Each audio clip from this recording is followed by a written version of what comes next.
Hello YouTube, Joe here from Team Burning Infinity, bringing you another video. And this time I'm going to be going over my tournament report and explaining sideboard because this has been requested to me several times through multiple people on Facebook, between comments and PMs. So I figured I might as well get this done pretty early and then get some more WCQ deck profiles up there. Hopefully you guys enjoyed the video, thank you for watching, and hopefully this helps you understand a lot of my choices and I guess why I got second place. So let's jump straight into this.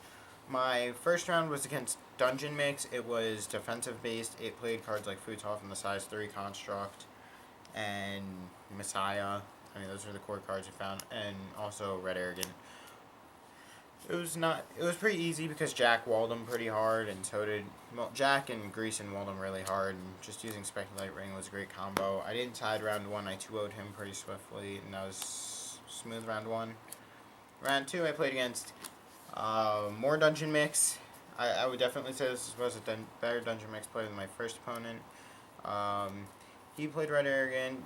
He played standard Dungeon Mix, and then he played cards like Red Arrogant in there. So it was like Worship Clients, Red Arrogant, etc. I won this round 2-1. I believe I won game 1, lost game 2.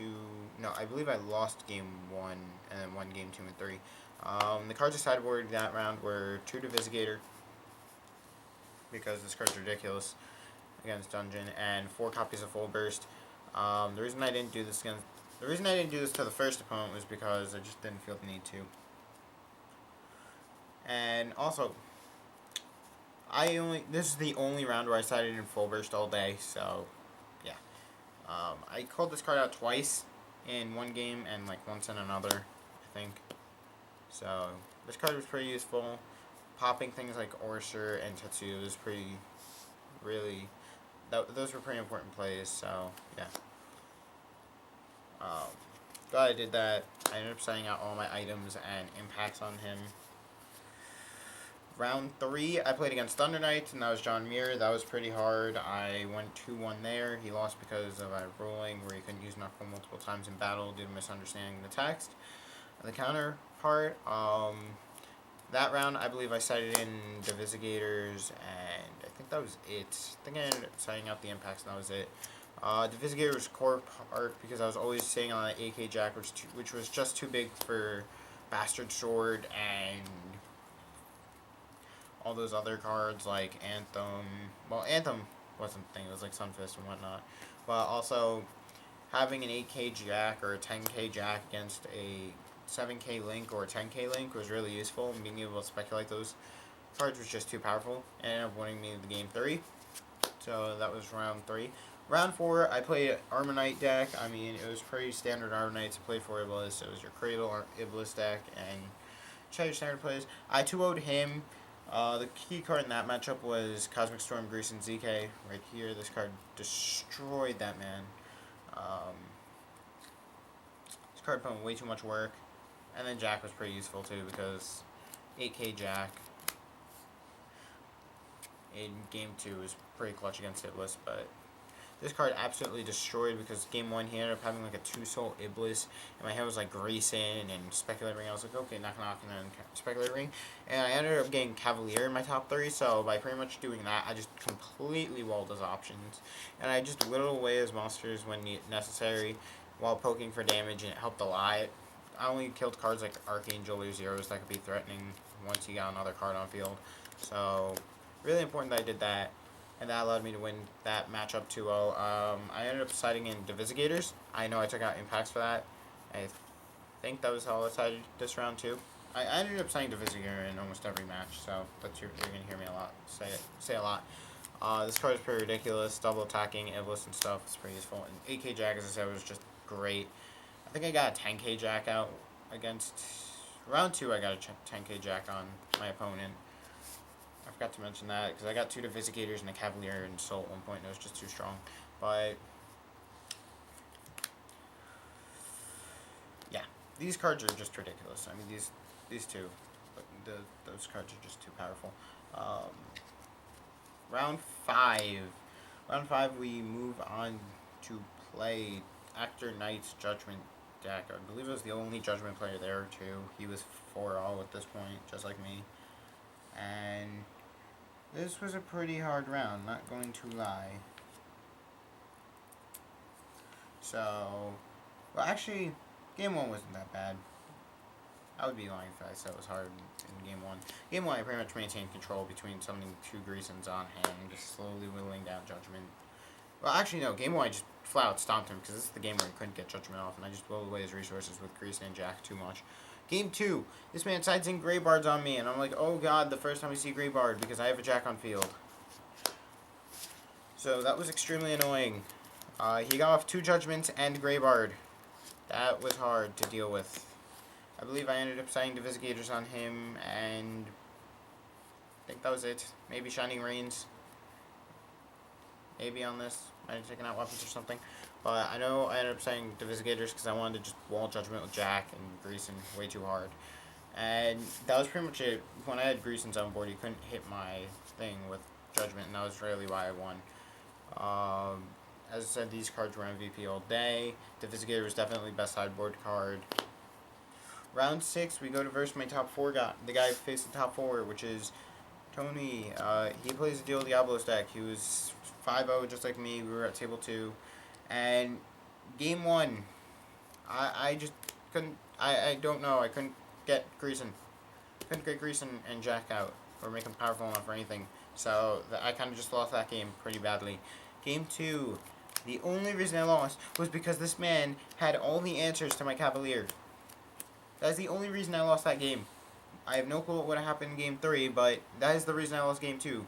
Because at the end of the game, he was at 3 life, and I easily could have gotten penetrated off at one point or another, and that would have won me the game. Because this is literally my field. Jack, with Divisigator and Soul. I go like this. Call Cavalier. Response. He has Ryu Kabushki. Dies and gains a life. I play Sudden Wormhole to get the Cavalier back. I ask for a response. He plays Ryu Kabushki again. Gains another life. I call Cavalier a 3rd time. Ask for a response. He has Dragon Thunder. That killed both my Cavaliers in 1 turn. I could not get Penetrate, and it ruined my strategy, because I held onto this card specifically to ensure I would have Penetrate when need be. So, if I had gotten that off, I definitely would have won game 2. I'm pretty sure getting Penetrate off would have altered a lot of his plays as well as mine, so I'm confident enough I would have won that game had I gotten Cavalier into Soul, but unfortunately the man had the answers. So I ended up losing 2-0 in round 6. Moving on to round 7. Should be round 7. Yeah, round 7, the final round. I go to play against a guy who's 5-1 like me at table 6. We are playing Dual Dragon Rush. It's a really cool deck. It was a really sick deck. It played 4 Giraffas, it played Ricto, it played Swirling Darkness, it played no Cradles, it was Rush down the ass, it played Vanillas, and it was insane. I'm surprised the man went 5-2 in the end. I would have really liked to see him get top 8. I ended up 2-0ing him because Jack and Divisigator and Greason, 2 strong cards. As I said, these cards absolutely wall danger rolled, and this is why I destroyed my opponents. Also, I forgot to mention in rounds 4 and now round 7, this card, each of those rounds, I destroyed 3 items.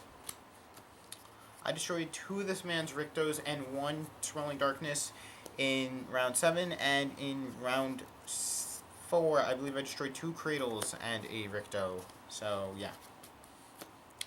I ended up 2-0ing this guy as well because of the power of these cards, the Dragon Arms combos, and my walls are just too powerful. Speculate ringing things was ridiculous, and game 2 was pretty intense because I had to deal with 3 Arc Giraffas out of the 4 he played. So I was like, oh god, this is going to be hard. If I don't deal with these Arc Giraffas now, I'm probably going to lose this game, and I couldn't afford to lose. As we all know, I'm 5-1 at this point, so if I failed to win, I would not have made top 8. Especially since I'm at a table 6 at the end of the round, and I do not want to end up with bad tiebreakers causing me to lose. So that was pretty important that I won, and I'm glad I did. Moving into top 8, I played the Armor Knight man from round 4. He ended up redeeming himself by going X1 to the end, and we play again, and I end up just super walling him with Greason once more. Greason was ridiculous. Man played Iblis as an man couldn't draw Iblis early game, and that just really screwed him over. Because at that point, I already had gained too much advantage. The man was literally at like 1 to 2 card total between cards in hand, cards on field, and I'm having like 4 or 5 cards, as well as playing a Planet Memory to gain tons of advantage. He just couldn't win. I ended up blowing up Ricto in game 1 with Winchester. That was 7 items for Danger World all throughout top 8, or from round 0 to top 8. So far I've blown up 7 items in this tournament, and I have 2-0 Danger 3 times in a row. So this is no random feat. It's pretty feasible. I pretty much decided the same thing I did in round 2. I decided into round 4. I decided into Visigators because I knew these things would completely wall him, and they did their job. Top 8 or top 4. I ended up playing the Adil Diablos guy again, Tony. I love the guy. The guy's awesome and all, but those judges. I was saying it since the beginning of top 8. The judges are evil because they were giving us rulings and everything, and at one point they almost made us resleeve our decks. So yeah, they supplied the sleeves and all, but they almost made us resleeve decks. So basically, what happened was the judges just kept saying things, the smallest things, like, okay, Buddy. I added extra sleeves, yeah, but let's say, like, here's the thing. They're like, instead of just allowing us to tap the card and Buddy Call like they would in early rounds, they're like, nope, you have to move the card over here, then do this, and then gain the life. And I was like, oh my god, you're kidding me, right? I borrowed an oversleeve just because of it, just because top 8, they're yelling at me for it. I was like, okay, let me get an oversleeve. So yeah, I had to borrow an oversleeve, then I ended up getting it to keep, but that's besides the point. The judges are evil. That's what I kept saying. They definitely interrupted a lot of our plays because, like, Buddy Call was like, your buddy's in a different sleeve, so he ended up having to take one of the sideboard cards out of the sleeve in between games 1 and 2, and I think that messed with his thought process a lot. It definitely interrupted mine a bit, but usually when I think out of play, I think the whole thing. I'm a pretty fast thinker. I'm a quick thinker on my feet, so it didn't hurt me too much, but I do feel like it hurt him because they interrupted him right before he played card and he ended up forgetting, he said, backstage at the award ceremony. So that happened. I pretty much said the same thing as I did round 6. I ended up going this and this. I was like, okay, I need to nullify those makings and Divine Dragon creations, and this is just because it walls. And you know what? The Shining Ring did his job. I ended up nulling the makings, and that really helped. And he also didn't get his size 3 early game in game 2, and that really screwed him over. Game 1, he did misplay pretty hard by makings of Great Dragoning into Gestel instead of Adil Diablos. And I ended up just running it over with Greason really quickly, so that hurt him a lot. So that's that. Game 2, I just gained advantage slowly but surely. Judges stopped interrupting at this point. We were pretty much doing everything they wanted, so I was like, okay, we're good. Definitely Jack and Greason being MVPs of all these games so far because these cards were hugely great. And top 2, I play against Justin G. He's playing Purgatory Knights. He ended up being Daniel after he lost to him in round 6, I believe. Yeah, round 6, they played against each other and Daniel won 2-1. This time, Daniel lost 1-2, so I'm playing against Justin G instead of Don, which I had high hopes I would play against Don in the top 2 at this point, but I was like, okay, I'm playing against Justin G. I want to play him anyway because I want to see what he's made of, and also, I'm interested in seeing how good a player he is, since I played him at Springfest, and the only reason I lost to him in Game 2, which we both know, because we talked about it again, was me forgetting Buddy Call. So, yeah, I've forgotten since, but that's besides the point. Pretty much. I don't open with Jack or Greason, and that hurts so much against Purgs. I go turn 1, Gia Corona. Turn 2, I go like size 1s. And turn 3, I go Greason or Jack. And I'm just like, this is killing me. Okay, I wasn't paying attention to this, but my friends counted. Well, Chris Cologne and Jalen counted for me because they were watching. Apparently, he got off all 4 Purgatory Knights Forever's game 1. That was just a killer. This is the only game where I actually still have the score pad. Let me find it.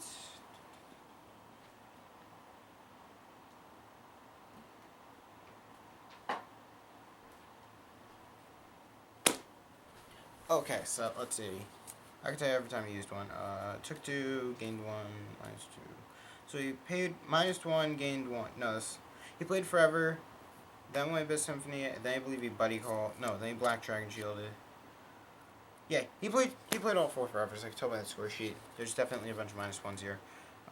So he got all 4 forevers game 1, which was kind of ridiculous. Game 2, we ended up going to the top deck 4.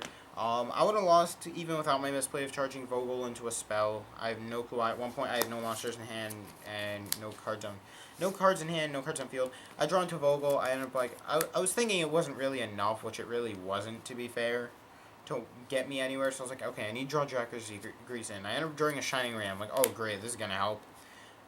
Later he ends up getting right after I charge the Shining Rain too. Man gets his forever, and that just wins him the game, but. It was pretty bad. I mean, I wish I did better, but what can I do?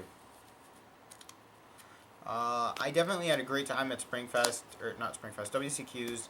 I do think Full Burst is a bit overhyped. It definitely does help against matches like Dungeon or anything with low base powers, because I could use this against things like Crimson Fist, since most of their 1 laps, 4,000 laps between Guns Knuckle, Rock Bunker, Ignited, all those things.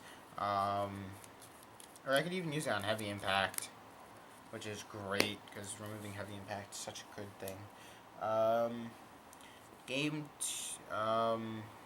Definitely MVP of the sideboard. Obviously, I sided this in against Justin. I sided in Bear Call Bear. I ended up siding in these 6 cards against Justin, to be fair. I needed the 4th Bear Call in the deck because Demios was an issue. Demios was way too much of an issue because hitting 6k, which is what Full Burst. I was thinking about siding in Full Burst too, but I was like, you know what? It doesn't hit his Instigators and it doesn't hit his Greybard. And if he Greybards me on this thing, I'm going to cry because that's 3 damage to the face. Oh yeah, game 1 he got off 2 Greybards. I forgot to mention that. But I ended up losing pretty hard game 1. And game 2 was just a matter of the top deck wars, and he ended up getting the better top deck. So game 2 could win either way depending on the draws.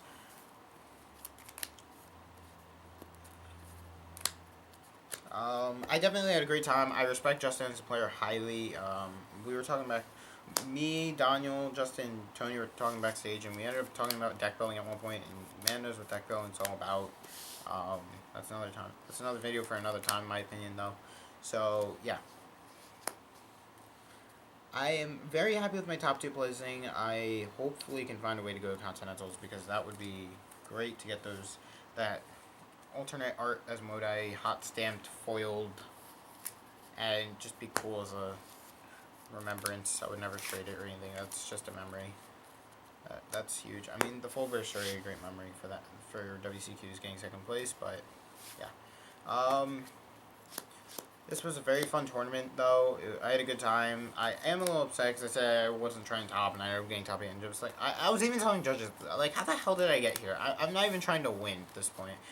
I mean, the first couple of rounds. I mean, I'll play if I can win, I can win. But I'm not like trying to win so hard that I would die for it. My goal is not to win. I guess I was trying to win the games. No one would want to lose intentionally, I guess. So I guess everything just went in my favor.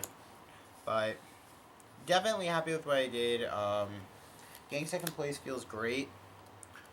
I've already seen prices starting to rise for Star Dragon World. I remember this card was like $8 right before the event. Now it's 15, and this card was 20 to 30 before the event. Now it's 35 to 40 on average. So I'm extremely happy on that. I just accomplished a great feat in my opinion, and I hope to do it again. I am trying my best to go to the NBCS Jersey to play the game, and I'll probably end up playing in any other future NBCSs that I can go to. So if I do end up playing these NBCS events, hopefully I could top these and show that nothing was a fluke here, because I definitely do feel like it was not a fluke. This is definitely me and my opponents, not our draws only, or me having access to cards. Sure, having access to the Jackson Greasons helped a bunch. That's because my teammates all helped me build the deck. So definitely shout out to my whole team, Jake, Devlon, Jalen, and Kyle. Thanks to all of you guys, I was able to get my playset of Jacks, my 3 Greasons, and pretty much the whole deck together. One thing I do want to say, I don't remember if I mentioned this in last night's deck profile or Sunday's deck profile. It's already Tuesday. God. Plant memory. I will not take this out for Dragon Arms Factory because this card was way better than Dragon Arms Factory all day would have been. Because being able to play this at a top deck rip at one card in hand, just go plant memory, let me get 3, and then drop Jack on you as your recovery play was so important too many times. I did it against Dungeon, I did it against... No, I didn't do it on Dungeon. I did it against Danger twice in round 4 and top 8. Top 8 was ridiculous. I went Bear Call, Bullet, Carrier, Eagle Ace, Plant Memory, drop Jack with 8,000 defense, kill Iblis, pass. And that was just too much for game 1. That's another thing I did. I definitely do feel like this deck was very, very consistent. But my issues were the fact that I didn't play items a lot all day and that I didn't really do much with the... Like, I didn't play impacts all day. These were my go-to sideboard. If I was taking anything out, it was this for Divisicator all day. These two always went out for these two. And this was the next card I would side out. My items, because I was like, I never played them. I think I played it like twice all day. And even then, I attacked with it like 3 times. Okay, if I played it like 2 or 3 times, I charged him against Justin, because there was no way I was leaving an open center against Purrs. I knew that. I cited like all these out against Justin right here. And I did the same thing on round 2. I saw all these out, and I'm just like, round 2, boom, boom. You're not getting past me, bro. And it ended up working out really well. But yeah, I'm probably going to take the impacts out of the deck because they're probably just there to be there at this point. I mean, there were a couple times I definitely could have tried to cast it at the event, and I think I did, and it was like, whatever. I'm not going to take the items out of the deck because 1, it defeats the purpose of Vogel, and 2, it's just a 5/3, which does help with the damage output the deck has, and still an easy sideboard out, if anything.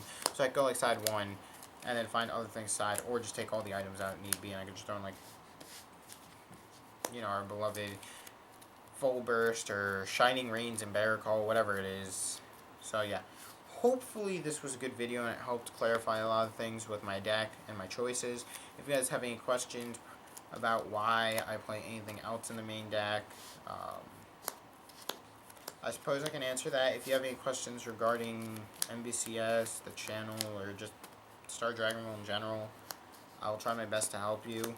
I do plan on either building a second Star Dragon Ball deck for fun or to sell.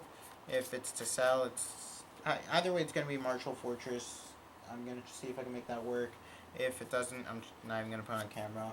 I do have 2 decks I'm already done with, basically. One of them will be done on Friday when I go to locals and Jake gives me the couple of cards I need that he has. And the other one is already done. Everyone knows, everyone who knows me well knows I can't keep away from this world that I'm going to pull out.